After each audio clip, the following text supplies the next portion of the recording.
senses and thinking. Remember, know, note, understand, estimate, alert, process, motivate, learn, change, aware, able, statistically, logically. I cannot give you a list of metaphors since neutral people stay away from those expressions as much as possible. You could sum it up by saying they speak more or less like an academic paper. The irony is that in their efforts to avoid being misunderstood, neutral people leave themselves open to interpretation. Since the people listening often do so from the point of view of a different sensory impression, they are free to interpret the message, often altering the original message somewhat, by avoiding using words associated with sensory impressions. The neutrals also tend to make their own speech much harder to understand, since it becomes more abstract without the sensory words. After all, we use sensory words to make things easier to understand, by comparing things to something we have a direct relationship to, like seeing, feeling, or hearing something. As you may have started to suspect, our primary sense affects not only our linguistic practices but also what will receive our attention and seem significant to us. If a visual person, an auditory person, and a kinesthetic person went to a concert together and were asked what it was like, their conversation could sound something like the following. Can you guess who's who? They had rearranged all of the songs. Very exciting. Great PA. But I wonder why they had to play so loud. I couldn't see much, but it was a great stage show. The finale was incredibly sparkly.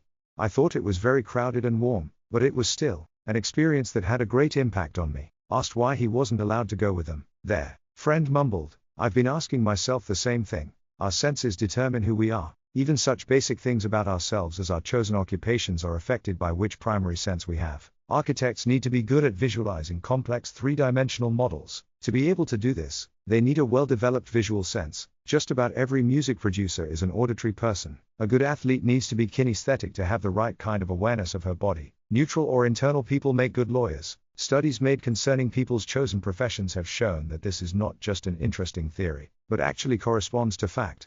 Knowledge of the primary sense of the person you're communicating with can be used to adapt what you say to her. Completely different things and experiences can be significant in the life of a visual person as opposed to a kinesthetic or auditory person. Find out which kind of sensory impressions she prefers, and use the words she would use. A visual person should be asked if she's seen the advantages. An auditory person needs to hear about all the benefits, and a kinesthetic person needs to know that it feels right. Use metaphors and descriptions the same way, and make sure you are talking about the kinds of things you know are important to her. In other words, the things she herself focuses on, listens for, and puts weight on. With a visual person, you want to speak in images, painting pictures of bright futures, how to focus on your vision and not lose perspective. There's no use telling a visual person she needs to build a solid foundation to avoid future pitfalls. Those are kinesthetic words, and she won't understand what you mean. I'm sure you've been in a situation where you're arguing with somebody who really seems to mean the same thing you do, but you still can't agree. Often, it goes like this: but can't you see what I mean?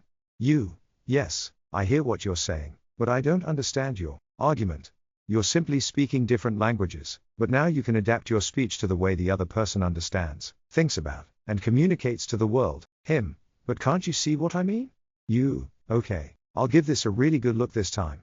Lots of them. Rapport with several people at once. If you're communicating with several people at once, at a meeting for instance, you should make sure you use in your communication all the different sensory impressions. Let's say you're giving a presentation. Apart from telling the audience about your topic, for the auditory people, make sure you always use a lecture pad or PowerPoint presentation, for the visuals, and have hard copies of your document, for the kinesthetics to hold on to. For the neutral people, make sure your arguments are logical and easy to follow. In this way you can maximize everybody's potential for understanding. Also, make sure the expressions you choose switch between the various kinds of sensory words. Look over your most important points and write up a script in advance. If all you do is express yourself as usual, a large number of people in the audience, the ones who don't have the same primary sense as you do, will have a harder time understanding what you're trying to communicate. When you have something important to say, make sure you say it 4 times, once for each group of sensory impressions. I hope you can see how important it is to focus on this, for you to hear what I say to you, and that you can feel the weight of my arguments and for that to be the basis of a rational choice.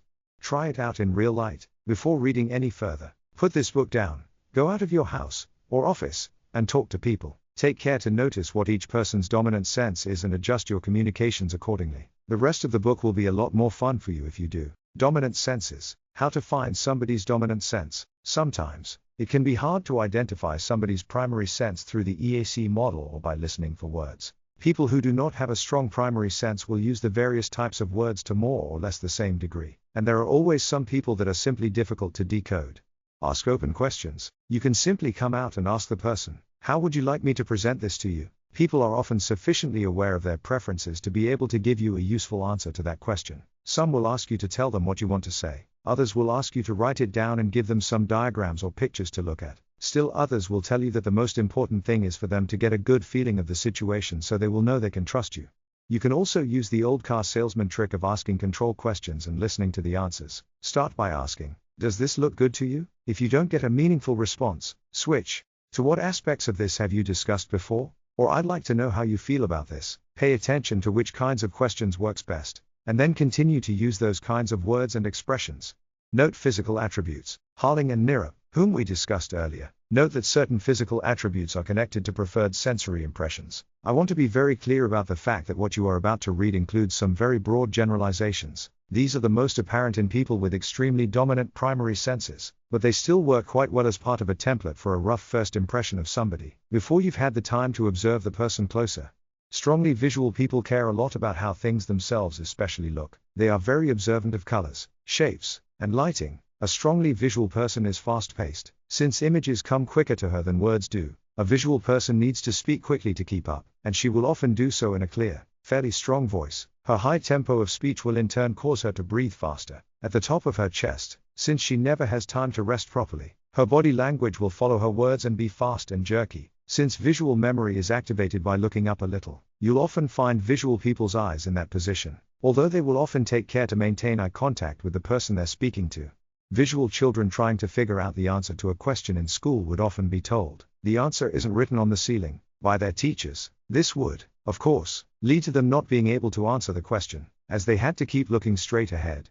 An extremely tonal or auditory person thinks at the same tempo at which he speaks. This means he has a slower tempo than a visual person. He moves with focus but in a relaxed way, and gestures will often be made around the midsection, since he uses auditory memories in his thinking. He will also easily be distracted by noises. If you begin talking to a tonal person who is trying to figure something out, he will often lose track of his thoughts, like myself. For instance, anybody who talks to me while I am measuring scoops of coffee has ruined the next pot for sure. An auditory person will often slant his head when he thinks, as if he is listening for something. He'll breathe with his diaphragm and speak melodically, in a rhythmic, varied voice. A strongly kinesthetic person is very aware of how things feel, both inside and outside. The kinds of things a kinesthetic person will pay attention to are the sun glaring in her eyes, her seat being hard to sit on, and her sweater feeling cozy, or that it's a little warm, but that, on the whole, she feels good. A strongly kinesthetic person has a slow tempo. Before she says anything, she has to be sure it feels right. She speaks slowly, softly, and deeply, or in a thin, high voice. Her body language will often be minimal, and whatever of it she displays will be slow and revolve around the stomach area. A kinesthetic person breathes with her stomach, which is what everybody is really designed to do. Eye contact isn't as important for taking in other people, but touch is more important. The archetype for a kinesthetic person would be Santa Claus, an overweight man with a beard in a thick sweater, or the Betty Crocker-esque mom stereotype. No corresponding characteristics have been found for the neutral or internally reasoning people. Many neutral people look like kinesthetics, but far from all do. There is a theory that attempts to explain this connection. The idea is that since our kinesthetic senses, i.e., the bodily and emotional ones, are some of the first senses we develop, and abstract thinking, the neutral sense, shows up a lot later. Some neutrals may have been kinesthetic to start with. An emotional trauma during their first years of life may have caused them to block their emotions behind a wall of abstract and strictly logical reasoning. As far as I can tell, the jury is still out on this theory. Observe tempo. What the previous section means, in summary, is that by simply paying attention to somebody's tempo in their speech and body language, you can get an indication of what the person's primary sense is likely to be, even before you've had a chance to follow his or her gaze or listen for specific words. The opposite is true, too. If you know which sense is the primary sense, you will have a good idea of the tempo the person will exhibit in breathing, speech, and motion. A visual person has a fast tempo, a kinesthetic person is slow, and an auditory person is somewhere in between. Knowing all that also means you know what to do. After a little practice you will also be able to follow the other person's eye movements as she thinks. If a visual has her eyes pointed up and to the right as she describes something to you, you can mirror her thought process and move your own eyes the same way. This will give you the feeling that you're seeing the same image she is. In the same way, You can listen for the same sounds or try to feel the same thing that the person you're talking to is hearing or feeling. This isn't something we pay conscious attention to, but it registers unconsciously and strengthens the sense of belonging and rapport. If you understand what kind of sensory impressions the other person prefers, you'll understand what he's trying to say to you. By adapting your choice of words to the way the other person thinks and perceives the world, you can express yourself without any danger of being misunderstood. But more important, you will express yourself like he does and talk about the kinds of things he finds meaningful. This shows him you think the same way, and at the same time it provides you with a fantastic and intimate insight into how his mental processes function. Earlier, I told you to follow external behavior like body language, tone of voice, tempo, and energy levels to establish rapport. With your new understanding of dominant senses and the EAC model, you can even adapt to the way the other person thinks. You might think that will make you as good a mind reader as you can get, but it doesn't stop there. There is something else that affects our mental processes, our emotions. The way we feel at the moment has an impact on what goes through our heads and also determines how we interpret our experiences, like our encounters with other people. Fortunately, just as with body language and primary senses, we can also observe what other people are feeling, even when they try their hardest to hide it. In the next chapter, I'll teach you how to do that, what different emotional expressions signify, and what to do when you've identified one. A curious thing, before we end this chapter, I have one more thing to add regarding the use of different words for different sensory systems. I decided to include this section later in the book because I hope that by now you might have had the time to go out and use the model. If not, please do. If you already have, I'm sure you will have experienced good results, and if that is the case, you might be interested to learn that I just might have told you a big fat lie.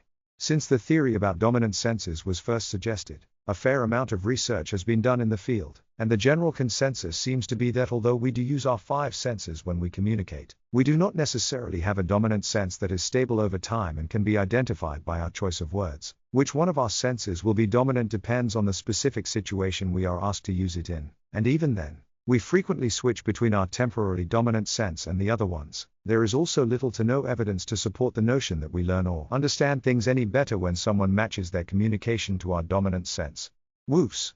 But if that is true, how can it be that so many people, from therapists to teachers to business leaders, possibly even yourself, assuming you tried it, claim to have achieved highly positive results using the model of dominant senses? Are they all the victims of self-delusion? Possibly. Or perhaps they are right and the current research findings will turn out to be false. Stranger things have happened, but let me offer another possible explanation. Perhaps, by searching for patterns such as these, you become much more focused and receptive to subtle nuances in other people's communication in general, and perhaps this also gives you a more acute sense of what they are trying to tell you on a deeper level, regardless of how they're actually doing it. Maybe, by actively trying to communicate better with someone, you are doing precisely that. So whatever the truth may be, there's really no reason to stop paying close attention to what other people are saying to you and how they are saying it, as you have, no doubt, already found out for yourself.